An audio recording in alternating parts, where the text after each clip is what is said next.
Имплементацијата на Законот за заштита од пушење од 1 март ги става малите трговци во сериозна финансиска и организацијска криза. Дуќанџите, собствениците на маркети и трафики се соочуваат со обврска во рекордно краток рок да го променат целиот начин на изложување и чување на тутунските производи. Во спротивно следуваат казни кои достигнуваат и до 5000 евра. Што точно бара законот? Со новите одредби се забранува изложување на цигари и други тутунски и никотински производи во продажниот простор. Тие мора да се чуваат во затворени шкафови без надворешно осветлување во неутрални бои, така поставени што производите нема да бидат визуелно достапни за потрошувачите, ниту кога шкафовите се отворени. Трговците предупредуваат дека неодамна инвестирале во витрини, безбедносни системи и брендирана опрема, најчесто со кредити и задолжувања. Со новиот закон тие инвестиции практично стануваат безвредни. Дополнителен проблем се и важните договори со дистрибутерите кои предвидуваат изложеност на производите во објектите,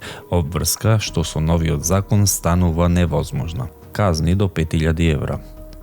Одговорните лица во маркетите ќе плаќаат од 1500 до 2000 евра казна, а правните лица од 2000 до 5000 евра во зависност од големината на фирмата. За малите семејни бизниси ова не е само казна, туку реална закана за опстанок. Истопанската комора предупреди дека директно ќе бидат засегнати околу 4000 малопродажни објекти. Дополнително трговците укажуваат дека е физички невозможно во толку краток период да се набави и монтира специјална опрема, особено поради недореченостите во законот за изгледот на шкафовите и кутиите.